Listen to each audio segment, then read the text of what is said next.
This is chapter 10 of the Treehouse Mystery. The family has gone to see Uncle Max to see if they can learn more about this whole mysterious thing in the attic. And the chapter is called An Old Secret. Uncle Max was glad to see his brother's family coming to visit.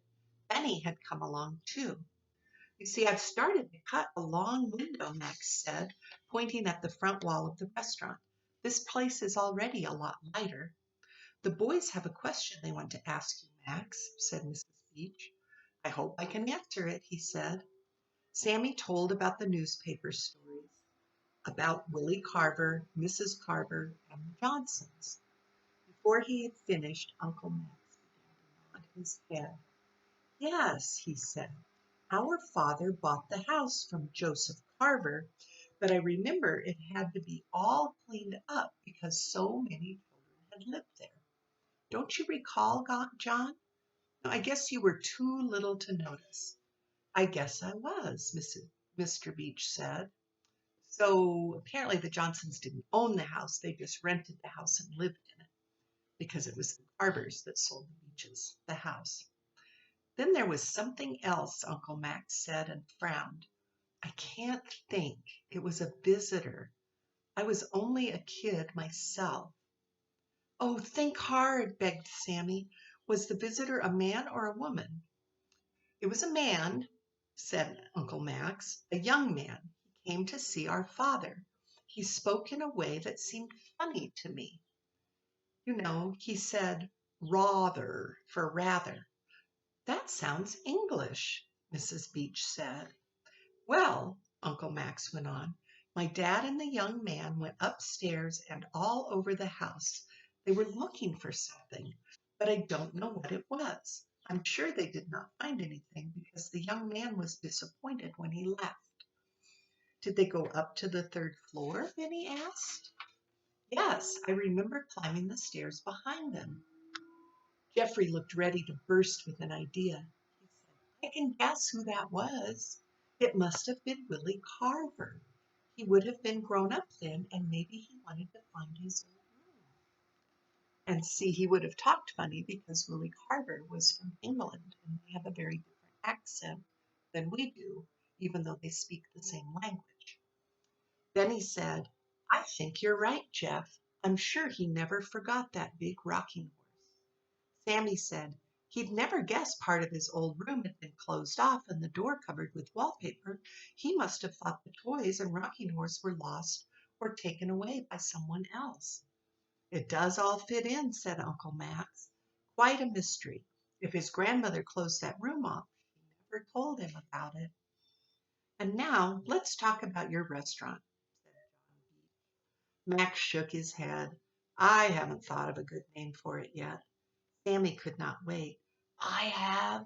It's the most stupendous name, the Rocking Horse. Uncle Max burst out laughing. It is a stupendous name, Sammy. How did you ever think of it?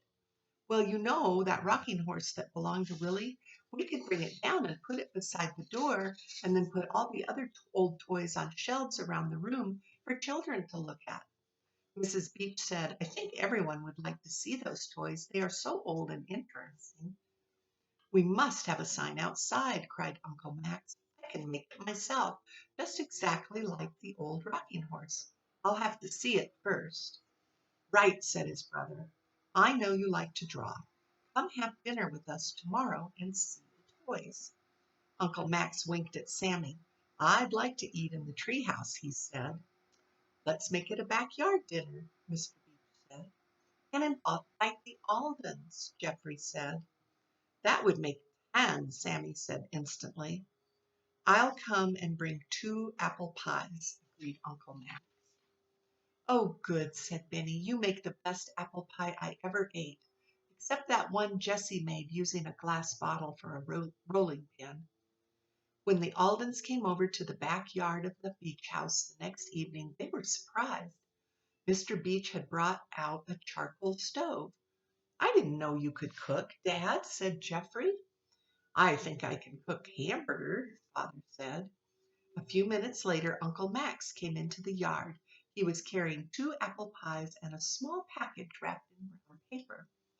Henry took one pie, Jessie took the other, but Uncle Max kept the package. He said hello to everyone, then he looked up at the treehouse. He walked all around it. "That is a good treehouse, boys," he said. "It is better than ours. And where is that round window?" "You can't see it from the ground," said Geoffrey. "Climb up into the tree and we'll show you. You are going to eat dinner up here with us, you know." The 2 boys had climbed the rope ladder, but Uncle Max went up the ladder. Henry had made a wood cover for the knothole. Geoffrey opened it and took out the telescope and gave it to his uncle. "See," he said, "look under the roof, right over there." "There it is," said Uncle Max. "You're right." When dinner was ready, Sammy and Geoffrey let down the basket, and Jessie put in paper plates with hamburgers and pickles. There was milk for the boys and coffee for Uncle Max. Later there was pie and cheese. After dinner, it was time to show Uncle Max the attic. Geoffrey and Sammy started off with him when Mr. Alden surprised them by getting up. "I'd like to go too," he said. The boys showed Uncle Max the wallpaper, the round window, and all the toys. They showed him the rocking horse. Uncle Max took a tape measure out of his pocket. He measured the horse and rockers. He looked carefully at the colors. Then he drew a picture of the horse on a sketch pad he had brought. "I see how well you draw," Mr. Alden said. "That will be a fine sign. I'd like to help the new restaurant in some way. Why don't you buy what you need for the sign and send the bill to me?" Uncle Max agreed because he knew that Mr. Alden really was interested in the restaurant. When everyone was in the yard again, and it was almost time to go, Uncle Max said, "I've been thinking about the mystery of the closed room. I thought I did not have any clues, but perhaps I was wrong." Now Uncle Max took the package that he had brought. He took off the brown paper and held out a leather-covered book. There were words in gold letters on the cover. They said, "Household Journal." "When we moved away from this house," he said, "we packed our books into boxes. I did not have any reason to look at the books that belonged to me for a long time. When I did, I found that this book had been packed with mine. It never belonged to me, so it must have been a mistake." Uncle Max opened the book, and everyone saw that about half of it was filled with handwritten notes. In fact, it looked like a diary with dates written in it. "To tell the truth," Uncle Max said, "I thought I might tear out those pages and use the rest of the book for sketching, but I never did. And I just kept the book. It wasn't my father's book, and I decided it must have been left in the house at one time and mixed in with our books." Sammy couldn't wait any longer. "But what does it say?" he asked. Uncle Max said, "I knew you'd ask.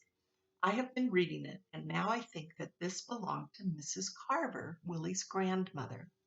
She wrote down people who came to visit, things she ordered for the house, and vegetables in her own garden." The children didn't see how that would help solve the mystery, but they waited. "Look here," Uncle Max said. "Here is a page dated April 5, 1910.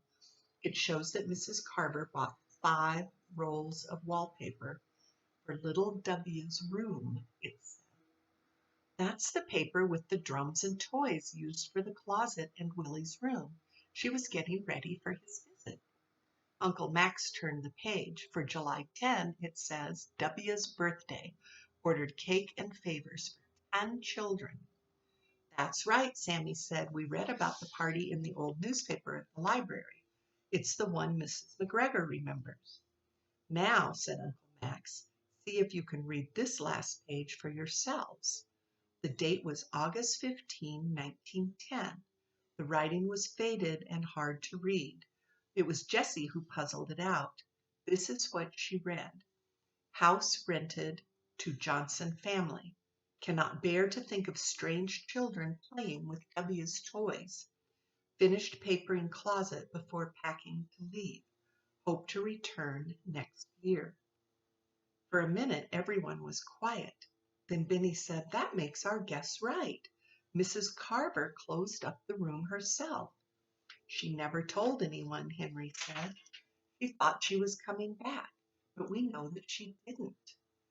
So the rocking horse has been hidden all this time, said Jeffrey. I'm glad we're the ones who found it.